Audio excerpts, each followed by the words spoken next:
Hello बच्चों, part 13 है आपका यूलिसिस और पॉलीफेमिस। यह यूनान की एक प्रसिद्ध कहानी है।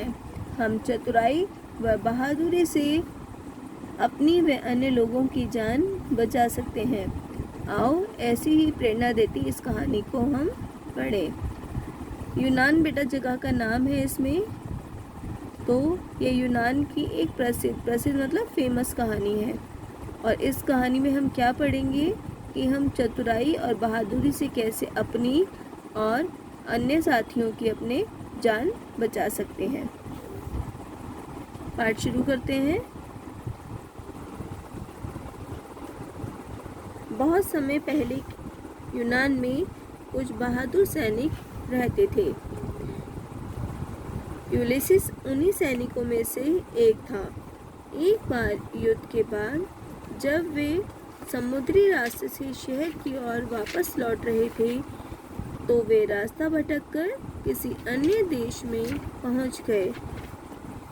इस देश में विशालकाय राक्षस रहते थे जिन्हें साइक्लॉप्स कहा जाता था।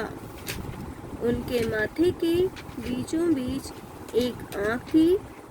वे गुफाओं में रहते थे। उनकी बकरियां व भेड़ें भी गधों के समान बड़ी बड़ी थीं।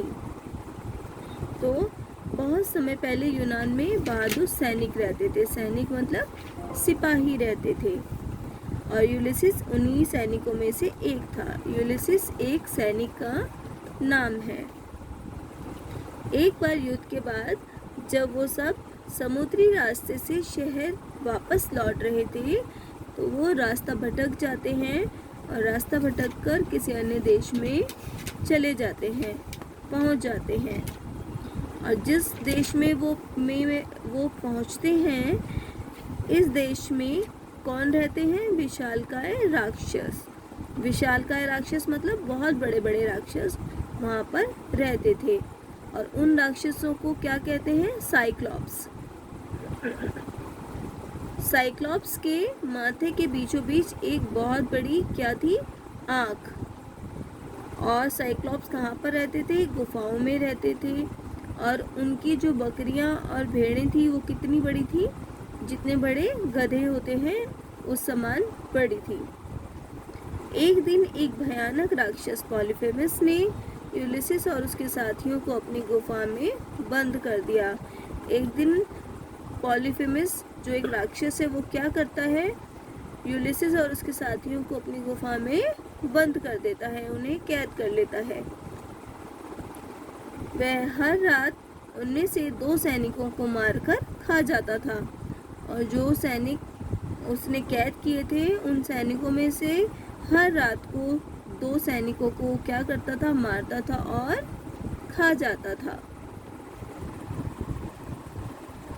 एक दिन यूलिसिस ने एक योजना बनाई। उसने पॉलीफेमिस को एक नशे वाला शरबत पीने को दिया। यूलिसिस एक क्या करता है? योजना बनाता है और उस योजना के तहत वो क्या करता है?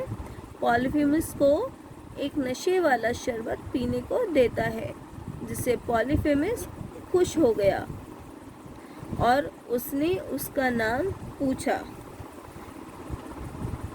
पॉलीफेमिस क्या हो जाता है? खुश हो जाता है और उससे उसका नाम पूछता है। किससे पूछता है? यूलिसिस से। तो यूलिसिस ने अपना नाम क्या बताया है? कोई नहीं। यूलिसिस अपना नाम यूलिसिस नहीं बताता राक्षस को, वो अपना नाम कोई नहीं बताता है कि मेरा नाम क्या है? कोई नहीं। नाम सुनकर उसे हंसी आ गई और वह बोला, यह कैसा नाम है तुम्हारा? मैं तुमसे खुश हूँ और तुम्हें सबसे अंत में मारूंगा। जब यूलिसिस उसे अपना नाम कोई नहीं बताता है तो राक्षस पॉलीफेमिस जो होता है वो हंसता है और हंसकर क्या बोलता है कि कैसा नाम है तुम्हारा? मैं तुमसे खुश हूँ और तुम्हें सबसे अंत में मारूंगा। यह कहकर वह सो गया। उसके सोने के बाद यूलिसिस ने एक लकड़ी लेकर उसकी आँख में घुसा दी। यूलिसिस क्या करता है? जब पॉलीफेमिस सो जाता है, पॉलीफेमिस के सोने के बाद यूलिसिस एक लकड़ी लेता है और उसकी आँख में घुसा देता है। वह दर्द से बेहाल होकर चिल्लाने लगा। कौन? पॉलीफेमिस। पॉलीफेमिस की आंख में जब यूलिसिस ने लकड़ी घुसा दी तो उसको बहुत दर्द होता है, तो वो चिल्लाता है, दर्द से बेहाल हो जाता है, उसका बुरा हाल हो जाता है दर्द से और वो चिल्लाने लगता है। उसकी आवाज़ सुनकर अन्य राक्षस गुफा के पास आ जाते हैं। गुफा बंद थी, इसलिए वह बाहर से ही पूछते हैं, क्या हुआ? कौन पूछता है?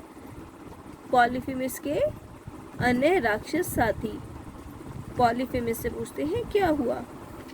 वह बोलता है, मुझे कोई नहीं मार रहा है। अब उसने ये वाली बात क्यों बोली? क्योंकि वो कोई नहीं किसका नाम था? यूलिसिस का नाम था, कोई नहीं। तो वो बोलता है, मुझे कोई नहीं मार रहा है।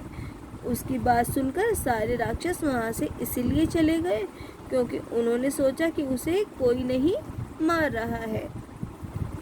क्योंकि पॉलीफेमिस तो बताता है कि मुझे कोई नहीं मार रहा है, लेकिन जब उस और राक्षस उसकी बात सुनते हैं तो उन्हें क्या समझ में आता है कि उसे कोई भी नहीं मार रहा है।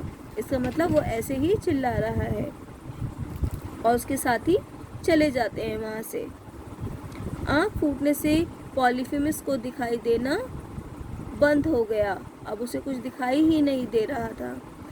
अब प्रत्येक यूनानी सैनिक ने उसकी भेड़ के पेट से अपने आप को कसकर बांध लिया। गुफा में जो भेड़ बकरियां थीं, तो सैनिकों ने क्या किया?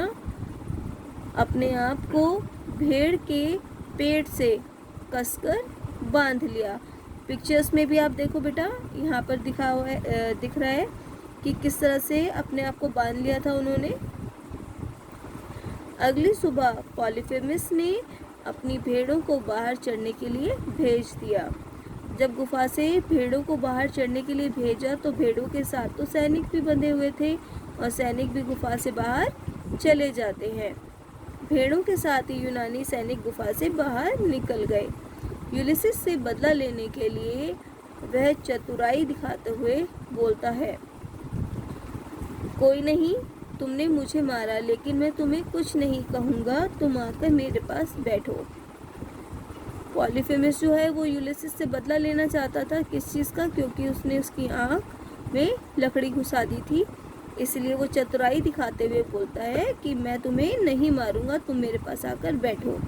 परंतु उसे कोई उत्तर नहीं मिलता क्योंकि यूलिसिस अपने साथियों के साथ पहले ही गुफा से बाहर जा चुका था। तो यूलिसिस ने ये कैसे किया? अपनी समझदारी और चतुराई से अपने आप को भी बचाया और अपने साथियों को भी उस राक्षस के चंगुल से बाहर निकाला। ठीक है, तो हमें अपनी समझदारी और चतुराई कठिन समय में भी इस्तेमाल करनी चाहिए। सभी बच्चे इस पाठ को बहुत अच्छे से पढ़ेंगे। धन्यवाद।